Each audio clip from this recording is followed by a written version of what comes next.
Assalamualaikum warahmatullahi wabarakatuh. Perkenalkan, nama saya Rosmiati S, NIM D1B1200297. Pada mata kuliah Bioteknologi Farmasi, saya akan membahas materi tentang tanaman transgenik. Pertama, pengertian tanaman transgenik. Trans artinya pindah, gen artinya pembawa sifat. Transgenik adalah tanaman yang telah direkayasa bentuk maupun kualitasnya melalui penyisipan gen atau DNA binatang, bakteri, mikroba, atau virus untuk tujuan tertentu. Adapun mikroorganisme yang berperan dalam tanaman transgenik, yaitu yang pertama ada Agrobacterium tumefaciens, di mana Agrobacterium tumefaciens adalah bakteri patogen pada tanaman yang banyak digunakan untuk memasukkan gen asing ke dalam sel tanaman untuk menghasilkan suatu tanaman transgenik. Yang kedua, Bacillus thuringiensis, di mana Bacillus thuringiensis merupakan gen hasil isolasi bakteri tanah yang digunakan sebagai pestisida hayati. Selanjutnya, manfaat tanaman transgenik. Tanaman transgenik memiliki beberapa manfaat.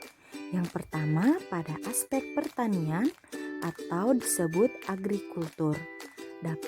Tanaman transgenik dapat meningkatkan hasil atau produksi hasil tanaman pada pertanian. Kemudian, kedua, pada aspek lingkungan, tanaman transgenik juga dapat mengurangi penggunaan pestisida dan herbisida.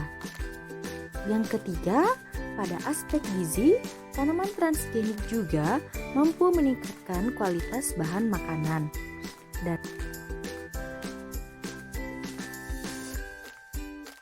Dan keempat, aspek kesehatan, tanaman transgenik mampu mencegah penyakit yang menyebar melalui makanan. Yang kelima, untuk mendeteksi makanan, tanaman transgenik digunakan untuk mendeteksi makanan yang dihasilkan dari transgenik biasanya dilakukan dengan metode uji ELISA atau Immunosorbent Enzyme Linked Assay dan uji DNA. Teknik uji ELISA biayanya lebih murah dibanding dengan uji DNA, menawarkan hasil lebih cepat dan dapat dilaksanakan di tempat. Materi selanjutnya yaitu proses pembuatan tanaman transgenik. Pada proses pembuatan tanaman transgenik ini menggunakan bakteri Agrobacterium tumefaciens, di mana proses yang pertama dilakukan yaitu ekstraksi DNA dari plasmid Agrobacterium tumefaciens menggunakan teknik PCR atau polymerase chain reaction. Kemudian dilakukan pemotongan dan penggabungan, lalu dilakukan penyisipan DNA yang dipilih melibatkan enzim restriksi dan liase.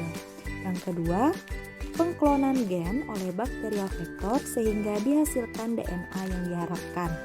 Kemudian klon gen Agrobacterium tumefaciens diintroduksi. Kemudian ditransformasi ke dalam kultur sel tutupan.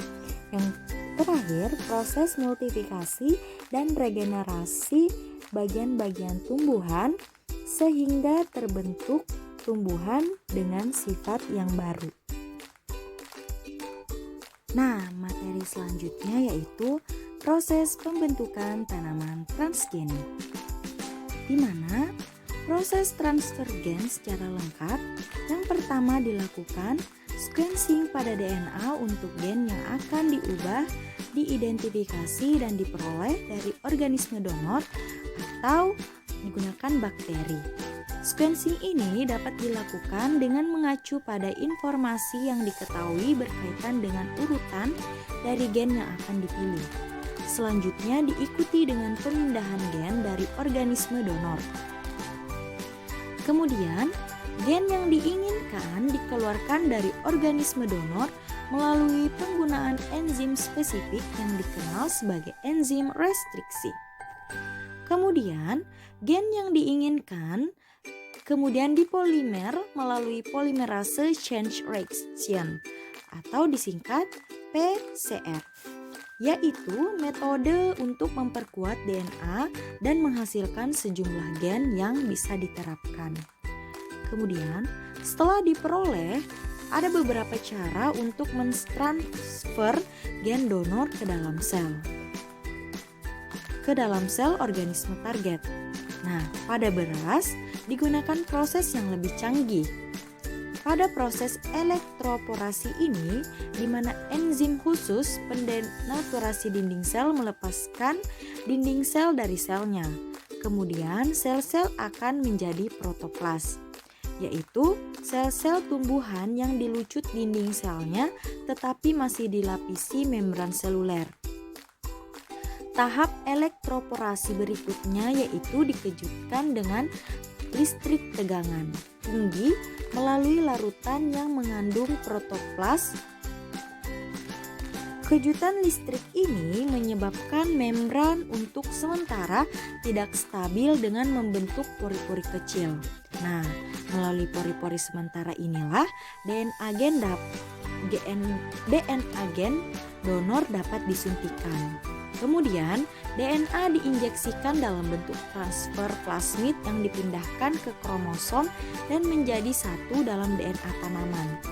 Nah, tidak lama setelah pemberian kejutan listrik dan injeksi, sel membran terbentuk kembali dan dinding sel juga terbentuk kembali melalui proses pembalikan. Nah, kemudian proses selanjutnya yaitu sel-sel yang baru saja diubah tersebut kemudian dikultur untuk menghasilkan jenis sel yang unik yang membentuk organisme.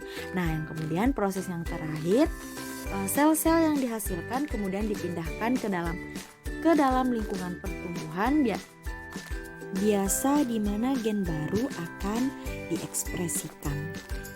Nah, di sini ada contoh tanaman hasil transgenik, yaitu jagung bete atau jagung Bacillus thuringiensis, di mana jagung ini disisipi gen bakteri Bacillus thuringiensis. Bakteri ini mampu memproduksi kristal protein untuk membunuh serangga pengganggu, sehingga jagung bete ini lebih tahan terhadap serangga hama. Nah, kemudian selanjutnya ada beras golden, hasil tanaman transgenik yang disisipi gen untuk memproduksi beta karoten sehingga meningkatkan nilai nutrisi beras tersebut. Nah, golden rice ini berbeda dengan beras biasa yang berwarna putih karena warnanya juga kekuningan. Nah, mengapa bisa demikian? Nah, pada beras golden rice ini disisipi gen yang dapat membentuk beta karoten, sumber vitamin A.